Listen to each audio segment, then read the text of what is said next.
Well, joining us now is Africa 54 health correspondent Linord Moudou. What do you have for us today? Hello, Vincent. Hello, everyone.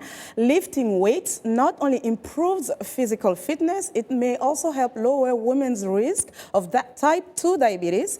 That's according to a new study published in the journal PLOS ONE. In an 8-year study, researchers followed more than 99,000 middle-aged and older women who did not have diabetes at the study's onset. The women performed resistance exercises and lower intensity muscular conditioning exercises such as yoga, stretching, and toning. During the study period, women who did at least 150 minutes of aerobic activity and at least 60 minutes of muscle strengthening activities weekly had the greatest reduction of diabetes risk compared to women who were inactive. The World Health Organization currently recommends that adults should do at least 2.5 hours per week of moderate to vigorous aerobic physical activity to reduce the risk of diabetes and other non-communicable diseases. In another study in the journal Lancet, researchers say football, also known as soccer, is a good way to get men to slim down. 748 men in the study were offered healthy eating advice and tips on weight management, but only half were invited to professional football clubs for weekly training sessions. Some 374 overweight soccer fans were invited to take part in a 12-week program of training sessions at their local football club. A year later, the men had lost and kept off about 11 pounds each compared with 374 overweight fans put on a waiting list for the program. As well as losing weight, well, nearly 40% of men who participated in the program maintained a weight loss of at least 5% of their original body weight 12 months later. The Glasgow researchers say it proves male-friendly weight loss plans do work. And the World Health Organization says worldwide obesity has nearly doubled since 1980. At least 40 million children under the age of 5 years are overweight.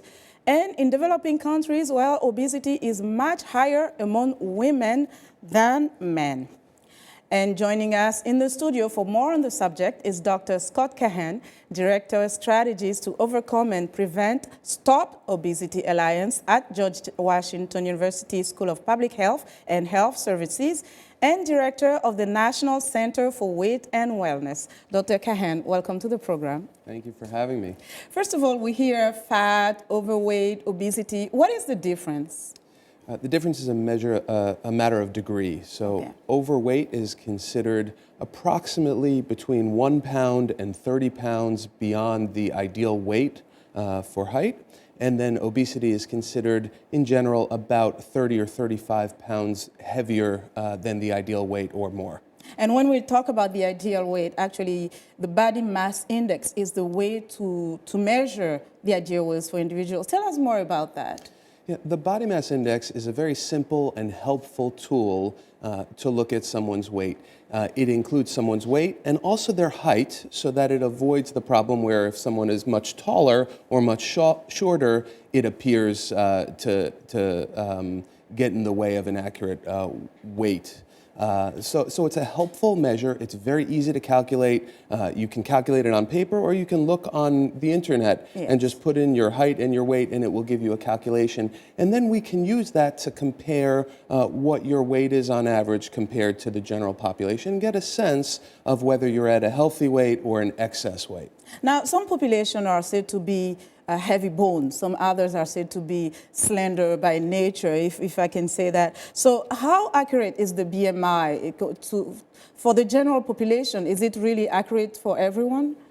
It's certainly not accurate for everyone. For the general population, it's very helpful. Okay. When we look at any individual, it's a good start. It gives us a good approximation of what their weight level is. Yes. And then in many people, as you mentioned, we want to go a little bit deeper to understand if the body mass index accurately reflects what their weight status is. So for example, you mentioned just before about soccer players. Some soccer players who are very fit and very muscular, they'll have a heavier weight because they're strong, but they're still at a very healthy weight. In contrast, there are many, for example, some elderly people who have lost a lot of bone and muscle over the years, and so they may appear to have a very low weight or a low body mass index, but still they may have unhealthy levels of body fat and unhealthy levels of metabolic issues related to that fat. So we want to look a little deeper. So give us a sense quickly of what causes obesity in general. We hear a lot about the food, lack of exercise, but can you just kind of sum it up for us? So the most basic way to look at it is the amount of calories or energy that we eat and the amount of calories or energy that we expend during the course of our day or during exercise and the like, as well as the metabolism, which is the amount of calories or energy that our body uses during the day. Okay.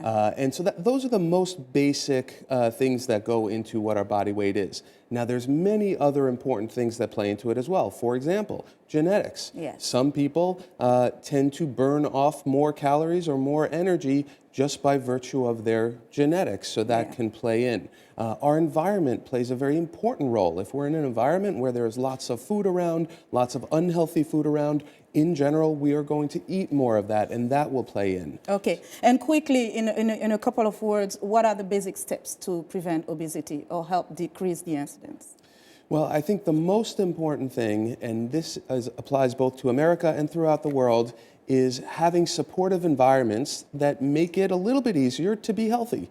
So if we have environments where there are healthy foods available in homes, in schools, and so forth, then we're more likely to eat those things. If we have economic environments where the healthier foods are not very expensive, where perhaps the unhealthy foods aren't so cheap, that leads to more of a likelihood of us being healthy. If we have physical activity environments where we can be outside and be active without fearing for our safety and such, that helps. So setting up the environments so that we're able to do healthy things without having to go too much out of our way is one of the core things I think that's important. Okay, Dr. Kahan, thank you so much for enlightening us. Great.